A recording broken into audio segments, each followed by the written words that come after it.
On the right, John Sununu. Tonight, on the battlefield. In the Crossfire, Clifford Alexander, former Secretary of the Army. And in New York, John Lehman, former Secretary of the Navy. Good evening, welcome to Crossfire. I'm Bob Beckel, sitting in tonight for Mike Kinsley. The war of words was about war itself today, as both President Bush and Bill Clinton journeyed to Chicago to address the American Legion. The president's speech stressed his foreign policy triumphs and combat experience. At the age of 18, I went off to fight. Like many of you, I was scared, but I was willing. And I was young, but I was ready. And like so many of you, I had barely lived when I began to watch men die. Bill Clinton spoke about his plans for a post-Cold War military and confronted lingering questions about his draft record. I was relieved that year when I saw that my number was 311, not because I didn't want to serve my country, but because I believed so strongly that our policy in Vietnam was wrong. I still believe that. I believe it weakened and divided America.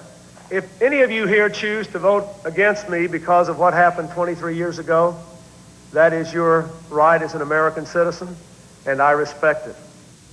Controversy over the draft threatened to trip up the Clinton campaign early in the primary season, and Republicans clearly intend to bring it back to life. Mona Charen is sitting in for John Sununu tonight. But before we start, let's get an update on the progress of Hurricane Andrew. The hurricane has already come ashore along the Gulf Coast, packing powerful winds and rain. CNN's Bill Delaney is standing by in Lafayette, Louisiana, with a live report. Bill, welcome. Where and when? Big questions. Bob, thank you. Indeed, we're here in Lafayette playing the waiting game. The earliest we expect to see any major winds in this part of the world around midnight. The winds in New Orleans, we understand at this time there's some winds gusting to 30 miles an hour. This town, of course, all day has been going through the seizures of preparation for a hurricane of this magnitude. Literally thousands, even perhaps as many as several thousand people passing through this small city today on their way up from South Louisiana, fleeing the storm. I'm standing here with Mayor Kenny Bowen, mayor of Lafayette, Louisiana. We'd like to ask him a few questions about how things are going. Mayor, what kind of a storm are you expecting? What are you expecting to happen to Lafayette, Louisiana tonight? The largest storm to ever hit this part of the world we're expecting this evening. And it's devastating, and the intensity is far greater than anybody would want to have. But we're prepared as a community can be. We've been at it since Sunday evening and getting in the state of preparation.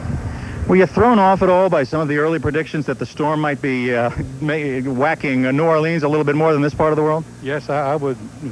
We've expected it to go to New Orleans, but we've had the experience here. I can tell you, I've lived through 4 hurricanes in this part of the world, and I wouldn't bet my life on a prediction as to where they're going, because they really are something.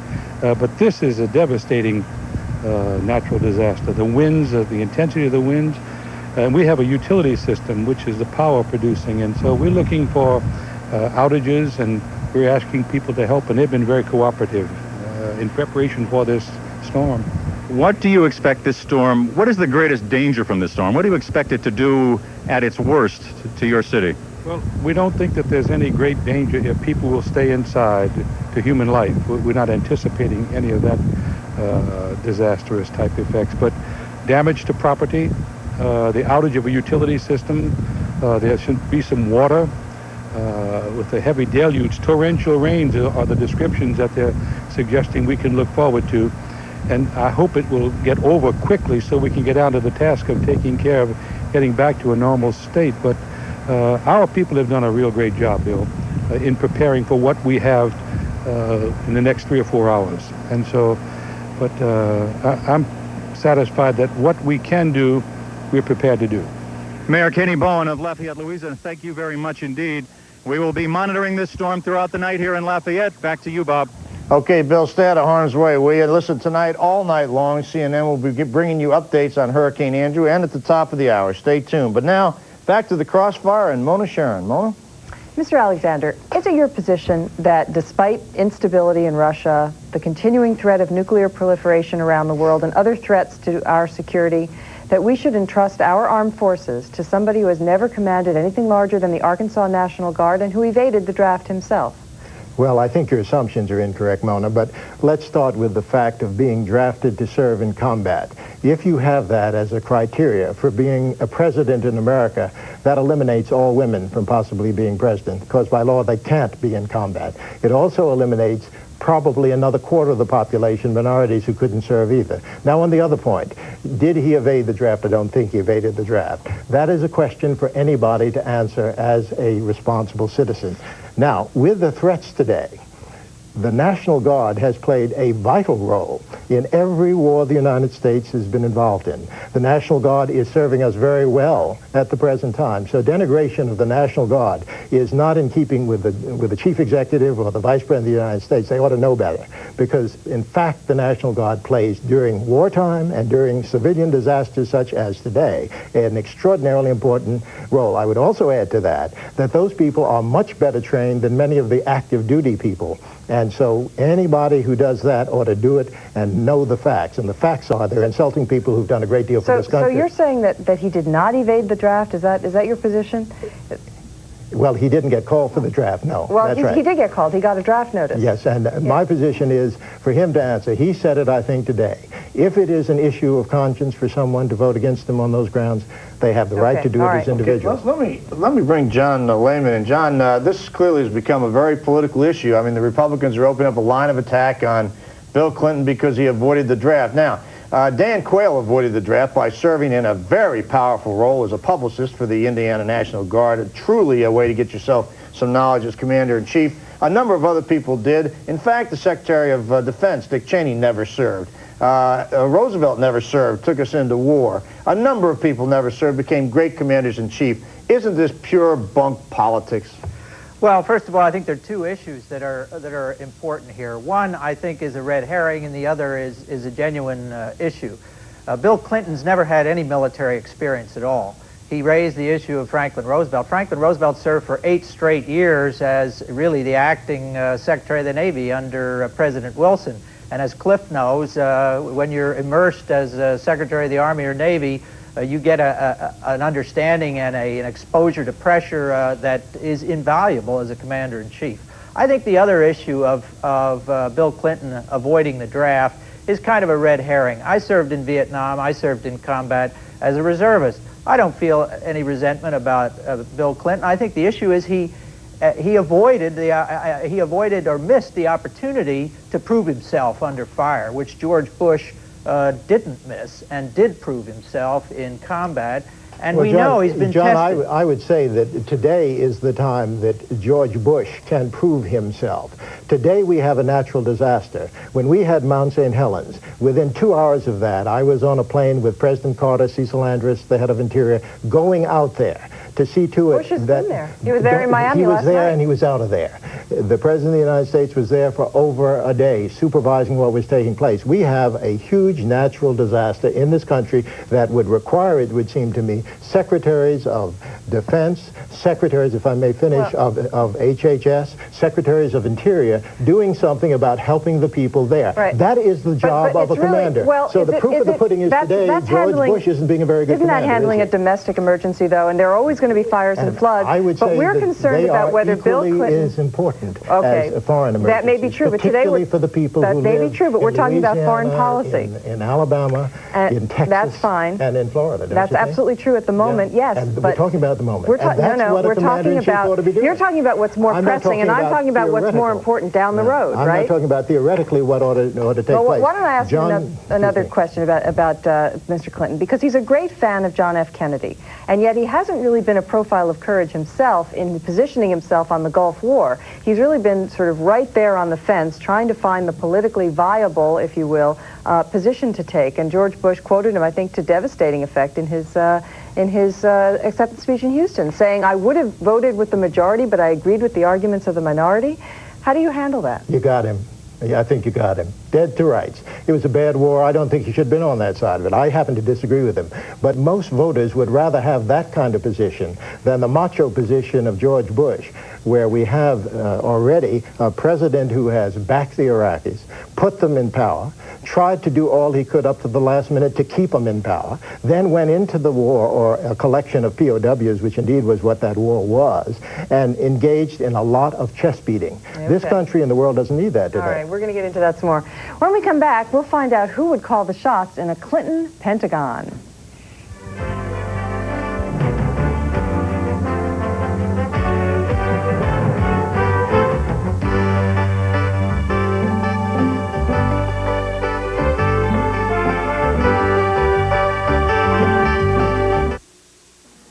Have you tried Folgers Coffee Singles? One coffee In its own filter. Singular sensation, every single cup you brew. It's like brewing a whole pot. One cup at a time. Singular sensation, fresh brewed morning for you. There's ground roast in here. In its own filter. Folgers, singular sensation, just for one. Folgers Coffee Singles. One sensational way to wake up. July 1992. Oldsmobile goes further than any other car company to redefine quality. Further than the lab, further than the test track. The Oldsmobile Achieva went 100,000 miles against Honda Accord and Toyota Camry in a real-world test. Independent test results prove Achieva outperformed Accord and Camry in total cost, which includes maintenance, repair, and operating costs. Achieva, quality redefined. From the company that went far enough to prove it. Oldsmobile, the power of intelligent engineering. The world's most comfortable mattress would be one you couldn't feel at all. That's the idea behind Sealy's Posturepedic sleep system, designed to support everyone differently, to conform to every curve, distribute your weight evenly. Only Sealy Posturepedic has it, and for a more comfortable night's sleep, there's nothing like it. Behind the lurid headlines about Woody Allen, the real story of the genius director and his young love, plus tennis champ Tracy Austin on the real lives of young sports stars. Tonight, Larry King Live, 9 Eastern on CNN.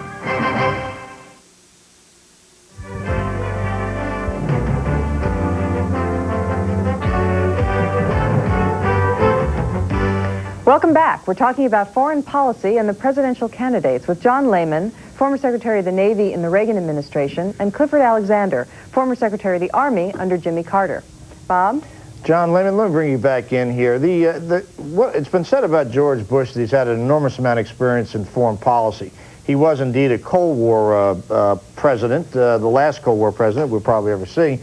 It has been said that he botched Iraq. His critics have said this. Saddam Hussein is still in power. He invaded Panama. In fact, the DEA itself admits now that there's more drugs coming out of Panama than when Noriega was there. All kinds of questions raised about what they did or did not do before Iraq. Why, with all the negative things we hear about George Bush, does anybody for a minute think that this guy is qualified as a foreign policy president when he's had failure after failure? Well, first of all, that's of course not true. I understand. What's not true, John? Tell me what I just said is not true. I appreciate your poetic license, but the fact is George Bush performed probably better than any president in history in putting together that coalition in Desert Storm and then carrying through as a commander-in-chief the most brilliantly executed military operation since the Second World War. So to say he's a failure, to say that Panama still is pumping drugs out is not the issue. The issue is who has the preparation to make the right calls under fire with the pressure of the future of the world and war and peace at stake. And obviously, George Bush, for the last 25 years, has been present at virtually every crisis, either as a congressman or vice president or CIA, as a UN ambassador, and he's been tested under fire, and he's made the right calls 9 times out of 10. I think the 10th time, I agree. I think he made a mistake in not going that extra day and getting Saddam Hussein. Just one more thought, John. I want to be sure here, you've accused me of having wrong facts. Now, I want you on the record here telling me. You are saying today, as of this date, there is less drugs coming out of Panama, and secondly, that George Bush did not order the military buildup of the Iraqi military shortly before the war. Many of those weapons were used against our soldiers. Am I wrong on both of those? Yeah, you're wrong. Usual. You're wrong. As You're usual, wrong on my both of those foot. counts. The fact is, John, that George you Bush- got to check with the DEA, pal. Let him finish. Sorry. I interrupted you, not him. I'm sorry. Go ahead, John. The reality is Noriega was a symbol of corruption and of dope trafficking that had to be gotten rid of and a democratically elected government put into place. That was done at minimum casualties and done effectively. As far as helping Saddam Hussein, certainly there were decisions made in the Reagan administration to prevent Iran from taking over the Persian Gulf. Iran was, as you'll recall at the time, the most rabid anti-American and anti-Western force in the area. Perhaps we went too far and didn't realize how evil Saddam Hussein in fact was, but you can't really foresee intentions. The fact is that George Bush pulled together the most brilliant counter diplomatically. He single-handedly returned the United Nations to a truly effective regional security organization, and he carried off and led the most brilliantly effective military campaign since the Second World War. That ain't failure. Mr. Alexander, let me bring you back. The biggest problem for Clinton being taken seriously as a foreign policy president is really the party in which he swims, right? I mean, this is the party that since Vietnam has been wrong about Grenada, about Afghanistan, about Panama, about Iraq. Now, what makes you think that can I just finish the question? Certainly. What makes you think that the appointees that Clinton would put into the Defense Department and the State Department would give him any better advice on those matters than the Democratic Party has offered for the past 30 years? I think all your premises are wrong. As far as Panama is concerned, finally an American president did what was fair, equitable, and sensible from our own security interests, and that was President Carter, when he caused the signing of the Panama Canal Treaty. For anybody who has been there, and I used to run the Panama Canal, what you have to have is the encouragement and the participation of the people of Panama. We had a swath of land that was 10 miles wide and 50 miles across. Well, let's not and we bog were, down if I may finish my answer, please, and we paid $289,000 for it. That's not equitable. That's like taking the Mississippi and putting 10 miles either side. If your question is, do Democrats have all fools in it? No. The Republicans have their share. Okay, well, let me also, let me continue if I may for just a second. What I think would be a lot better than name calling about Democrats and Republicans is to get back to bipartisan foreign policy. Okay. And if we started doing that, who will do it? Who will Clinton appoint it is at the State Department and the Defense Department? George Bush. Is it going to be Pat Schroeder? All he knows how to do is be an attack dog. Is it going to be Pat Schroeder? Who's it going to be? I am not Governor Clinton, and I don't make his appointments. I'll tell you who it's not going to be. Your pal Elliot Abrams, who I think broke the law and got convicted. Is that right? The mastermind of Latin America. Matter of fact, I think a number of the Reagan Bush people, if I'm not mistaken, have been indicted for one thing or another, having to do with botching of foreign policy. Are you happy with Elliot Abrams? Is he a hero of yours? You cannot substitute volume for thought. Elliot Abrams was pushed against the wall by a special prosecutor who has unlimited funds and could force him to agree to a minor misdemeanor. Railroaded is a great word. He broke the law and stompled on the Constitution. That's what he did. Say, here we go again.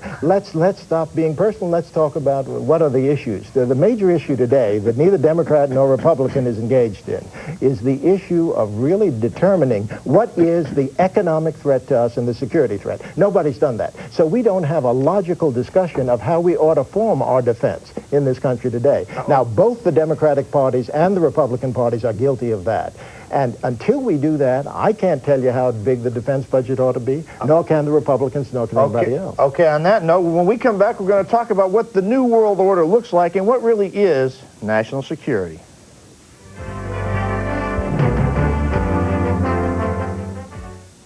I'm Cheryl Atkinson in Atlanta. We're on the hurricane watch. After Crossfire, live reports on Andrew. The high winds and rain from the storm are beginning to crash ashore along the Louisiana coastline.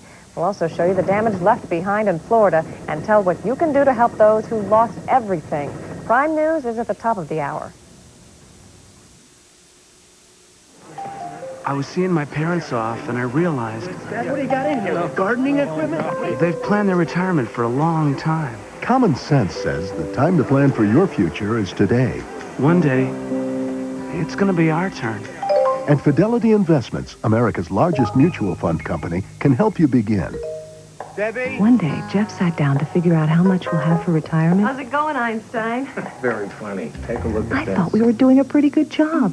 At this rate, we'll never retire. Over 2 million Americans trust their retirement savings to Fidelity with choices like Magellan Fund. Magellan's approach to stock investing has made it the #1 performing mutual fund for the past 15-year period. So call Fidelity now for this free booklet, a common sense guide to planning for retirement. You'll also receive everything you need to take your first step. Call 1-800-854-6100. Fidelity Investments. Common sense. Uncommon results. Car enthusiasts have helped send the prices of some classic Jaguars to astonishing levels. But the price of one is still very affordable, the 1992 Jaguar sedan. Introducing the Jaguar Super Leases, with lease terms so attractive, they make the Jaguar sedan beautiful from every perspective, including the financial one. Jaguar, a blending of art and machine. For your nearest Jaguar dealer, call toll-free. State finals coming up. A lot of pressure to win. I don't eat right, I get irregular, so I don't project a winning attitude, and the boys see that. I tried some natural bulk fiber, but I couldn't take all that grit. Then I discovered Sunrise Smooth Metamucil. No grit in the mix or the taste. Easy to get the extra fiber I need every day to stay regular. You got a winning attitude, you win, if you're lucky. Metamucil, and you could stay regular for the rest of your life.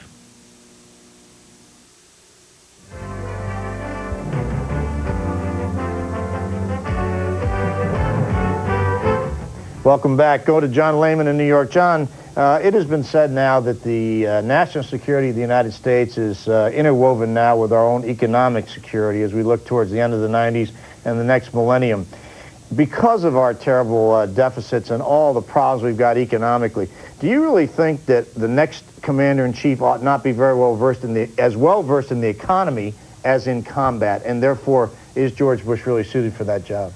Well, I agree that the economy is inextricably bound with our security in the future, and George Bush's position on pushing through the NAFTA, the free trade agreement for the Americas, which now Bill Clinton is opposing, is a classic case of the difference between these two candidates for president. On the one hand, President Bush is pushing for a policy of growth, create more jobs, cut taxes, cut the deficit, build the economy, and not plan it. Democrats have this obsession with central planning. You know, they want an industrial policy. They want the bureaucrats in Washington to tell people how to direct their investment. They want to tax people more. The Republicans really lead a world where the top 1% of America's rich population control 37% of the net worth, and the bottom 90% control only 32%. That's what we've gotten from Presidents Reagan and Bush. Does it trouble you at all, though, that Bill Clinton is trying to have it both ways one more time on this North American free trade agreement? You know, he said he was a free trader, he was for free trade, but then he said he was going to talk to Dick Gephardt. You know, that's kind of like J.P. Morgan getting advice from Willie Sutton. I mean, if you listen to Gephardt, you're a protectionist. So doesn't it trouble you that Clinton has tried to position himself one more time on both sides of the fence? Yes, it does. Okay. And I myself feel that we do have to engage and live in a real world, and we do have to realize that protectionist policies do end up losing jobs for Americans. Great. And I think it's very important that he think that through again. I Maybe agree he'll come with back to another. You're usually very smart, Cliff Alexander, but sending good jobs south of the border isn't my idea of a good trade agreement. I want to thank Clifford Alexander, and thanks to John Lehman in New York, by the way, who's got a new book called Making War. When we come back, Mona and I are going to figure out where the world goes from here.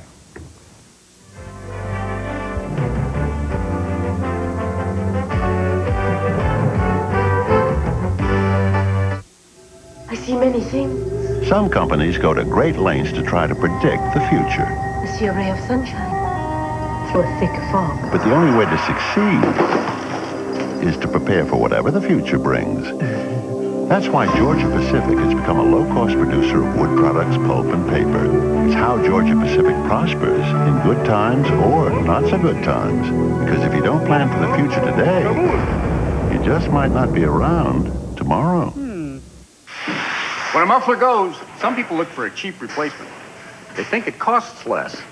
Fact is, they can get a quality Midas muffler starting at $24.95. Fact is, a guaranteed economizer muffler starting at $24.95.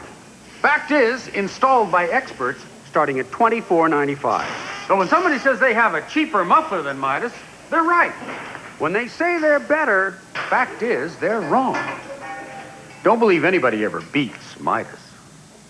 The fresher the vegetable, the fresher the salad. And now there's a fat-free dressing that tastes just as fresh. New Good Seasons for fat-free dressing. The fat-free you make fresh with no oil. Because the best fat-free is the fresh fat-free.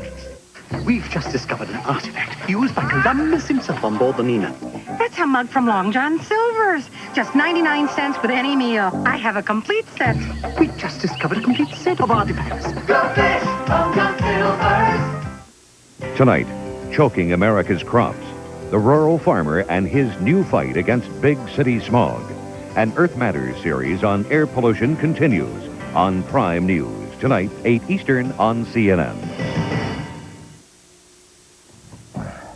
On last night's show, I made comments about the Right to Life movement. I left the impression that I was attacking everyone who holds pro-life views. For that, I apologize. My comments were intended for the members of the Right to Life movement who use disruptive and sometimes illegal methods to enforce their beliefs. To those people, I make no apologies. Mona? Bob, you know, what distresses people like me about Clinton is not really so much the substance of the positions he's come up with lately as the fact that he does tend to call upon some of the loonier members of your party for advice. And we're just not sure that when the time comes, we won't have a Pat Schroeder as Secretary of Defense. Well, he's called on one person already, Warren Christopher, who was Deputy Secretary of State, negotiated the Iran hostage release. I think there's some very good people who are sitting there waiting to enter the Defense and State Departments, who, by the way, will not be indicted like so many of the Republicans, Mona. Don't be so Bob, frightened. You're all right. If you think that you can criminalize every policy dispute that you have with the executive branch, you're wrong. The fact is that the Democratic Party has been wrong on most of the important national security issues that have faced this country. I hope you guys are growing out of it, but I'm not yet confident that you are. I still want to know what we're going to do with John Lehman's 600 ships. I guess we could turn them into cruise boats. From the left, I'm Bob Beckel. Good night for Crossfire. From the right, I'm Mona Charen. Join us again tomorrow for another edition of Crossfire. Okay, Prime News is next. Here's Bernie with a look at the headlines. Thank you, Bob. Coming up, we'll have the latest on Hurricane Andrew as it makes its way toward Louisiana's southern coast.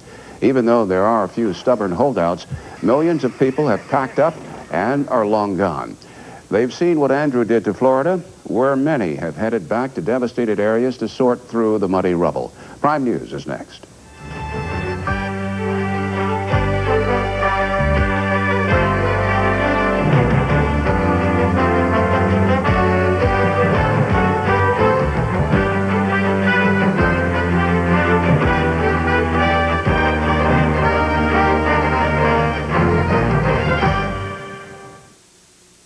Coming up, Prime News, followed by Larry King Live after a word from your local cable system here on CNN. Are you ready to finally get in shape? To lose weight aerobically? To tone and strengthen stomach, thighs, and buttocks? Thinking about getting in shape is the first step.